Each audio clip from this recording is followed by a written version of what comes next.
asalaamaaleykum wa rahmatullah. ñu ngi nuyu mbokk yi di leen ziyaara di leen baal wax di sant yàlla mi ñu bool si jotaay bi ñaan si yàlla mu barkeek bu déwénee ñu fekk ak ñun ñëpp yàlla mën na ko yàlla na ko yàlla def xale yi jàng yàlla na yàlla may leen réussite ba ñëpp am bac incha allah ñu jàng Fatiha saatul Fatiha yi ñu ubbee ko bismillah.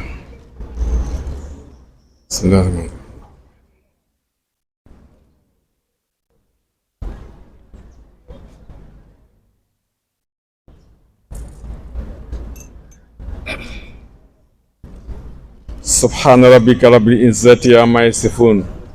wa salaamun alal mursalin walhamdulillahi rabbil alamin bismillah. Mesdames, Messieurs, honorables députés, Madame Mbène Faye, Monsieur le Proviseur, distingués invités, chers enseignants, chers élèves, je suis très honoré d'avoir été choisi par mon ami et frère Saltigué Mamadou Mbengue pour prononcer le mot des parents d'élèves à l'occasion de cette cérémonie de levée des couleurs. C'est une cérémonie très symbolique, mais qui est essentielle dans la vie de la communauté sénégalaise. Parce que cette cérémonie nous renvoie vers un rappel d'un des fondamentaux de notre nation sénégalaise. C'est le drapeau sénégalais. Il est important pour tout citoyen sénégalais de comprendre ce que signifie le drapeau national. C'est pourquoi une cérémonie de ce genre est très importante parce qu'elle participe à ce rappel. Donc, Monsieur le Proviseur, chers personnels, chers enseignants, chers élèves, soyez-en vivement remerciés. L'autre partie de mon allocution sera adressée aux élèves de seconde qui sont accueillis ce matin, lundi 3 novembre 2025, ici au niveau du lycée Ousmane Sembène. Je vous souhaite de passer de très bons moments qui devront être consacrés dans 3 ans par l'obtention du diplôme de baccalauréat avec une très bonne mention, ce qui vous permettra d'aller entreprendre vos études supérieures à l'université ou bien dans les instituts de formation supérieure du Sénégal ou bien dans le monde. Mais pour cela, il va falloir déployer une somme d'efforts. Il va falloir déployer des sacrifices. Il va falloir respecter le protocole établi au niveau du lycée Ousmane Sembène. Honorer les efforts qui sont consentis par vos parents pour vous mettre dans d'excellentes conditions afin que vous puissiez poursuivre vos études jusqu'à l'obtention du baccalauréat. Je vous le souhaite, en tant que parent d'élèves, en tant qu'ancien élève, je vous souhaite le meilleur au niveau du lycée Ousmane Sembène. Je vous remercie de votre attention.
Oui, des applaudissements, merci. De Yoff, Monsieur le censeur, Monsieur le président des parents d'élèves, Mesdames, Messieurs les enseignants, chers élèves, c'est pour moi un honneur et une immense fierté d'être parmi vous ce matin, participer à la cérémonie de levée des couleurs de notre cher Sénégal. À travers ce geste symbolique, nous ne faisons pas kisser un drapeau, nous affirmons notre attachement à notre patrie, à ses valeurs, à son histoire et à son avenir. Ce drapeau vert, jaune, rouge, orné d'étoiles vertes nous rappelle chaque jour les sacrifices de nos devanciers, l'engagement de chaque citoyen à bâtir un Sénégal plus juste, plus prospère et uni. Chers élèves, vous êtes la relève, vous êtes l'avenir de cette nation. C'est entre vos mains que reposent les espoirs d'un Sénégal meilleur. Travaillez donc avec ardeur, avec discipline et avec passion. Restez fiers de votre identité. Respectueux de vos enseignants et solidaires envers tous vos camarades. L'éducation est la clé de la liberté et du développement. C'est par le savoir que vous deviendrez des citoyens responsables, capables de transformer votre environnement et de porter haut les couleurs de notre nation. Je tiens à vous encourager, à croire en vous, à aimer votre pays, à toujours le servir avec l'intérêt, surtout en mettant en avant l'intérêt général. Le Sénégal a besoin de jeunes conscients, engagés et patriotes. Vive la jeunesse, vive les élèves. Sachez que nous comptons beaucoup sur vous. Vous êtes l'avenir de cette nation. Donc, travaillez à rendre fière votre nation. Travaillez beaucoup à rendre fiers vos parents. Je vous remercie. Madame l'honorable députée Mben Faye, vice-présidente de l'Assemblée nationale, représentante du maire de la commune de Yoff, Monsieur Babacar Ndoye, ancien directeur général de la Banque islamique, Monsieur le représentant de l'APEXI, Monsieur Pape Mao Diouf, ancien DG de l'Agence sénégalaise pour la promotion touristique, Monsieur le représentant de l'imam Ratib de la famille Layène, Mesdames et Messieurs les autorités administratives, religieuses et coutumières, civiles et militaires, chers parents, chers collègues, membres du corps professoral, chers membres du personnel administratif et technique, chers élèves, c'est avec un profond sentiment d'honneur et de responsabilité que je prends la parole en cette matinée solennelle, à l'occasion de la levée des couleurs dans notre établissement. Ce moment de communion autour du drapeau national est un acte hautement symbolique. Il traduit notre attachement à la République, à ses valeurs de patriotisme, de travail et de discipline, et nous rappelle le devoir de chaque citoyen envers notre chère nation. Permettez-moi, à l'entame de mes propos, d'adresser mes sincères remerciements à toutes les autorités ici présentes qui ont bien voulu rehausser de leur présence cette cérémonie. Votre disponibilité et votre constante sollicitude envers le monde de l'éducation sont hautement appréciées. Et votre présence parmi nous ce matin est un signe d'encouragement et de soutien à toute la communauté éducative. Je salue également les enseignants, véritables artisans du savoir, dont le dévouement quotidien façonne les générations de demain. J'associe à mes remerciements les parents d'élèves, partenaire essentiel du succès scolaire. L'ensemble du personnel administratif et technique du lycée, dont le travail discret contribue grandement à son bon fonctionnement. Mesdames et messieurs, je voudrais adresser un mot particulier à nos nouveaux élèves qui rejoignent pour la première fois la grande famille de notre lycée. Soyez les bienvenus, chers élèves,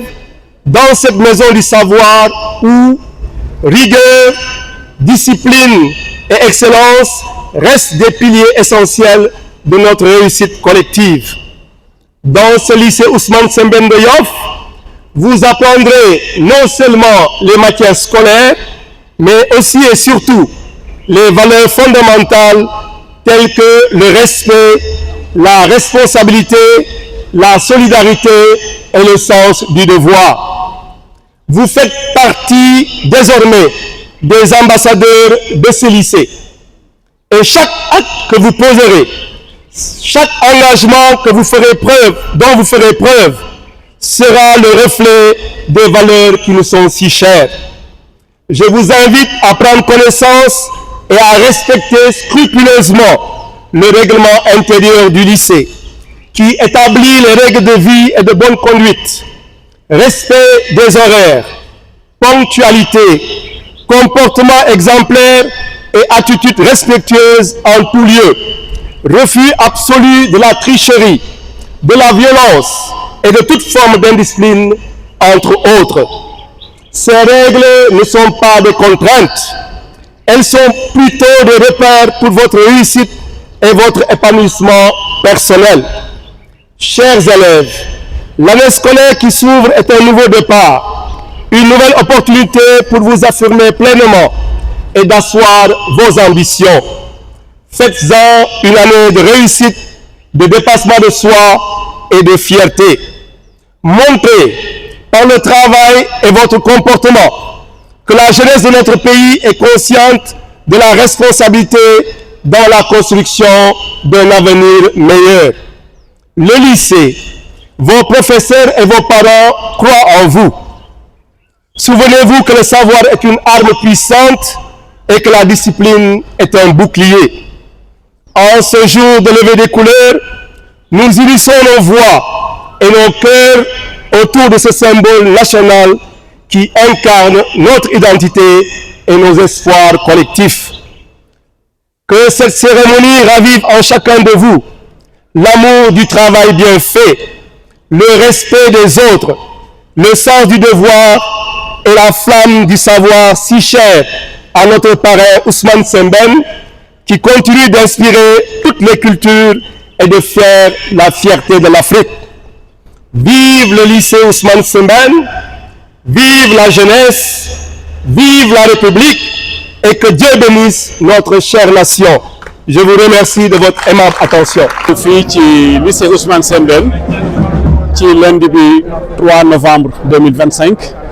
pour participer au nom de l'APEXI ci cérémonie de levée de couleur waaye également aussi cérémonie bi nga xam ne si la ñuy dalal élèves seconde yi nga xam ne ñooy jàng si fii ci lycée bi ñu am mbégte lool parce que li ñuy wax cérémonie de levée de couleur dafa am solo ci réew parce que ñun ay Sénégal lañu mais loolu warul yem rek ci kàddu dañu war a am ay mandarga yoo xam ne yi moo koy firnde te dañu jàpp ne ñu toog dañu rappeler ne ñun lii mooy suñu drapeau wax ñu ni muy tekki wax ni mu ñu boolee ñun la nation sénégalaise loolu dafa am solo parce que bu ñu toogee li yàgg duñu ko def mën na jur fàtte te su juree fàtte rek mën nañu bañ a jàppante comme ay citoyens comme ay concitoyens te loolu baaxul ci réew parce que une nation un état dañ koy construire waaye nag dañ koy biral dañ koy dëggal dañ koy entretenir beneen bi ci des mooy élèves seconde yi nga xam ne ñoom la ñuy dalal xam nga boo jógee collège premier cycle bi wala jàll ci second cycle dafa laaj ñu waajal la parce que ñoom dañu war a xam ne à partir de la seconde ñu ngi préparer déjà le baccalauréat bi war a ñëw dans 3 ans mais buñ leen ko teelul wax teel leen waajal mën nañu dem ba tollu terminal fekk na moom parewuñu pour affronter le baccalauréat moo tax ñu ñaax leen fàttali leen aussi lii nga xam ne moom la seen waajur yi def comme effort parce que dañ leen a delloo njukkal te ñu xam ne aussi ñoom seen bopp la ñuy liggéeyal parce que ëllëg bu ci ndam juddoo laata muy jëriñ keneen moo xam seen wéjur la moo xam dëkk ba ñu dëkk la ñoom lay jëkk a jëriñ moo tax ñu ñaanal leen ñaax leen pour que d'ici ñetti at yàlla mën leen dimbali ba ñu am baccalauréat ak mention yu baax a baax a baax comme ça ñu mën a bénéficier wu ci bourse yi nga xam ne moo leen di yóbbu ci école d'excellence yi yal na leen ko yàlla defal waaye it mënuñu jeexal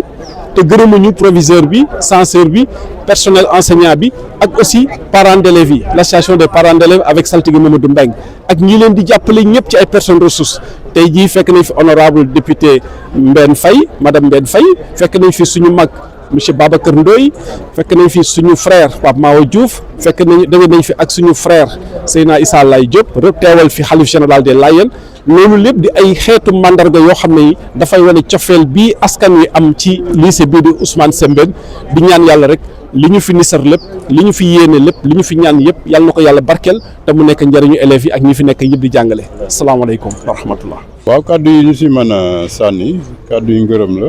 sant ak mbégte yàlla dogal na cérémonie bi organisé ko tey gis nañ ne mbir yi jaar na yoon liñ si séentu woon daal gis nañ ko si ñu ngi siy wax nag Issa dee na ma léegi ne ma da ngay wax si turu imaam ma ne ko wax imaam rek sama mag la su ma sañee ma ne ñoo bokk benn wéejur parce que suñu wéejur benn la woon maa ngi fàttaliku ñaar fukki at si ginnaaw ñëwoon na di tudd si sama benn doomu mag fàttali na fa ay kàddu yu am solo yu wéejur yi seexoon yu daw yaram téye na ko aussi kon mën naa wax si kàddoom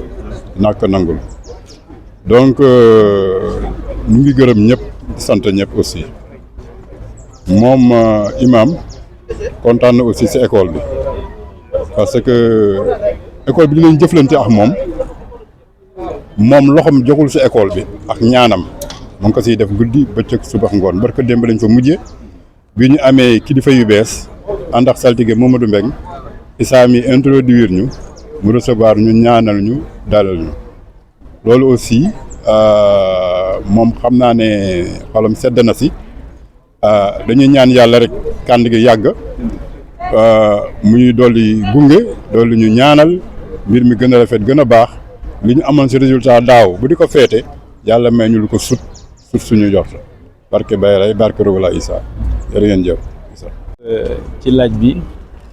gannaaw bi ñu félicité ñi am initiative bi def cérémonie de levée de couleur bi nga xam ne bu mucc ayib la di doon fàttali ci ndaw ñi mais ci république lañ dëkk am ay valeurs les valeurs de l'hymne national du drapeau ak surtout le concept de état-nation bi ñu doon nga xam ne benn say lañ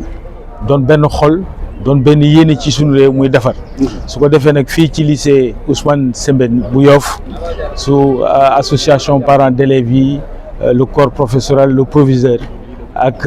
la présidente de l'Assemblée nationale représentant la mairie de Yoff teew fi ak ñi nga xam ne ñooy kilifa Yoff yëpp pour dalal ñi nga xam ne mooy classe seconde bi ñëw fii ci at bii ñu door ci Yoff mënuñu lu dul ñaanal leen ñu am atub jàmm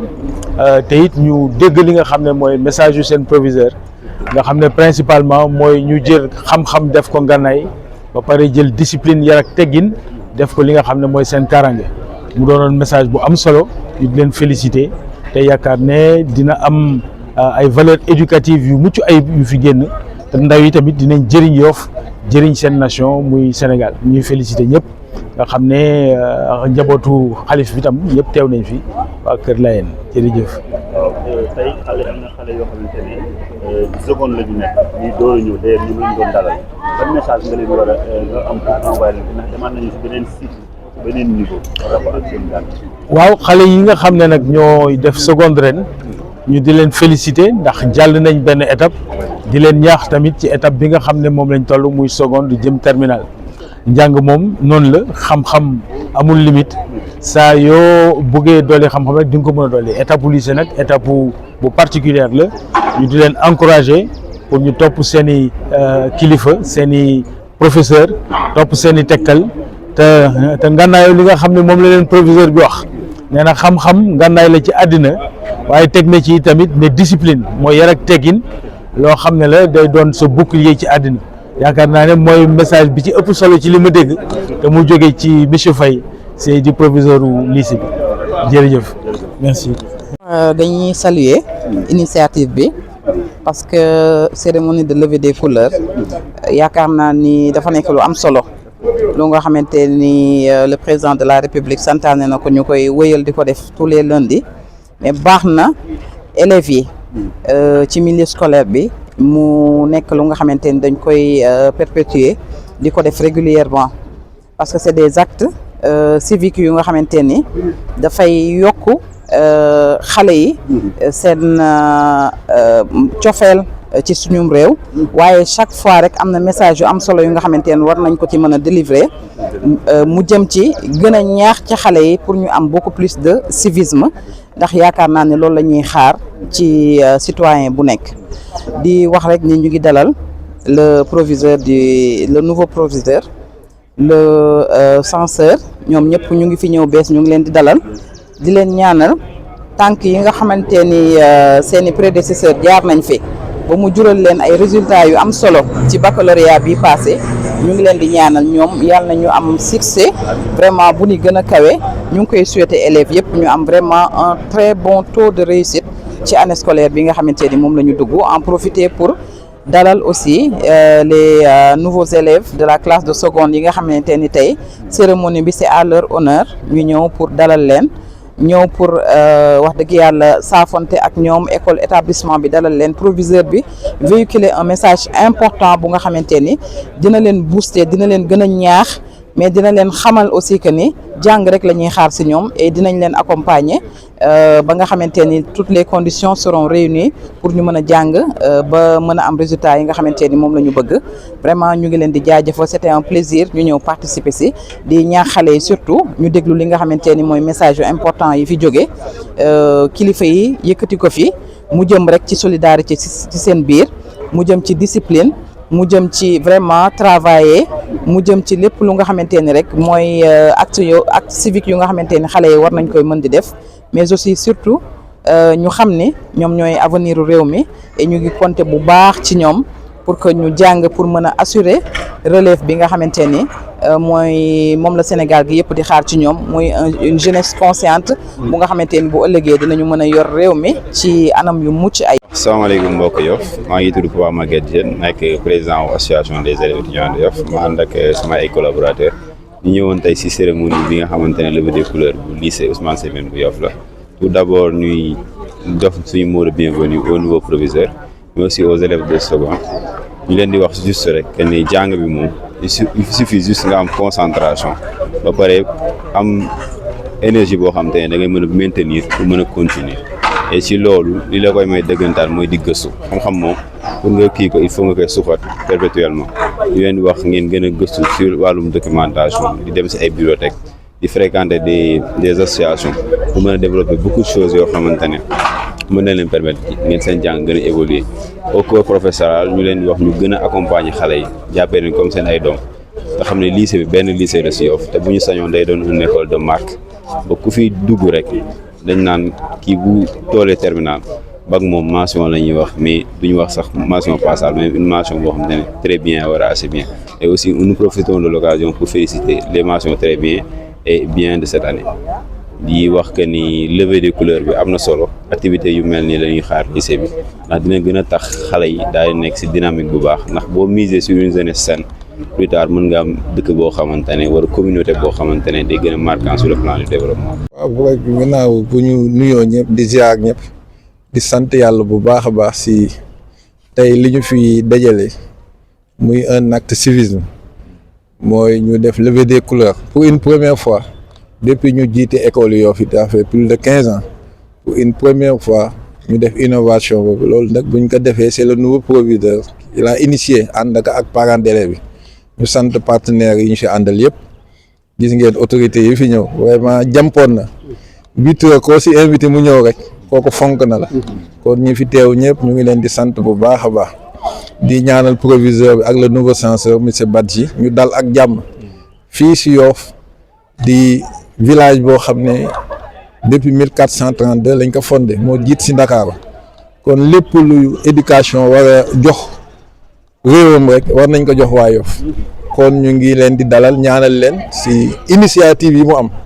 def nañ 2 entretiens réunion baag moom si bureau mais def na innovation yu bari yoo xam ne ñun parents yi ak élèves yi ak communauté bi buñ ko jàppalee defe naa résultats yi ñu weesoo année passée dinañ am résultats yu gën a kawe yooyu kon ñu ngi koy naanal dalal ko ñaanal professeurs yi ñi nga xam ne ñooy jàngal suñuy doom di seeni doom parce que jàngalekat bu ne parent nga kon ñu ngi leen di ñaanal ñoom it ñu gën a taxaw li ñuy lancer élèves yi nag ñooy suñuy doom ñu ngi leen di ñaan école bi ñu sauvegarder ko sauvegarder environnement bi parce que lii gën a bon si kuy jàng école yéen ñëpp jaar ngeen si jàng école ni élèves yi daan toppatoo école yi di si sonn di bale di def lépp mais léegi xale yi c'est le contraire ñun parents yi ñooy cotiser ñooy fay kii nettoyer toilette yi ñooy fay gardien bi ñooy fay reprographe bi ñooy fay kii bale classe yi te loolu mënoon na ñàkk si école boo xam ne am na 700 élèves non seulement ñooy fay mais des fois nga dem si toilette yi fekk ñu sànni fa ay sachet ak ay bouteilles est-ce que loolu nit ku conscient naka def si koo xam ne yaa ngi prétendre dem université kon ñu ngi attirer seen attention wax leen cycle bi bu ñu fi jógee rek université lañ jëm te université ku fay waaj a dem war nga saytu yu bari sa mbiru bopp kon ñu ngi sant ñëpp di ñaanal ñëpp sant sunu télévision yi nga tey yéen ñu accompagner muy Vision Plus ak Dakar 24 ñu ngi leen di Dakar 11-24 ñu ngi leen di ñaanal vraiment di ñaan école bi environnement bi bëgg nañ ko gën a améliorer terrain bi bëgg nañ ko améliorer gis ngeen on a 16 classes xale yi bu ñuy jàng dañu ñaxatooy xib ñu ngi def pexe pour ñaan partenaire ak ñun liñ si man en tant que parent classe bu ne serait-ce bu ñu mënul am 4 ventilos ñu am 2 ventilos yoo xam ne vraiment dina def jox tuuti air xale yi ñu mën a conscience seen mën a concentré wu seen wàllu éducation kon ñu ngi sant ñëpp ñaanal parents yi ñaan yàlla ñu gën a jege école bi rek gën a jàppale école bi sant partenaires yi waaw vraiment lycée bi partenaires yu bari ñoo si jàpp waa Askia waa Providence Assurance Dakar Dem Dikk APEXI ñu bari la communauté ñëpp si participer kon ñu ngi ñaan yàlla nañu yàlla jàppale defal ñu ndam lu yaatoo yaatu lii buñ ko defal ak forces armées sax chaque mois mën nañ fi daje rek def ko ak xale ñu sant hymne bi pour une séquence de 20 à 15 minutes rek pour ñu paree dugg si classe yi ñu ngi sant ñëpp di ñaanal ñëpp di ñaan yàlla nañu yàlla jàppale ren yàlla nañu am parmi les meilleurs résultats du Sénégal yàlla ko yàlla defal lycée bi si barke Seydina Mohamed ñu ngi nuyu ñëpp di sant ñëpp salaamaaleykum wa rahmatullahi taala wa barakaatu jërë ngeen jëf.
Oui, des applaudissements, merci.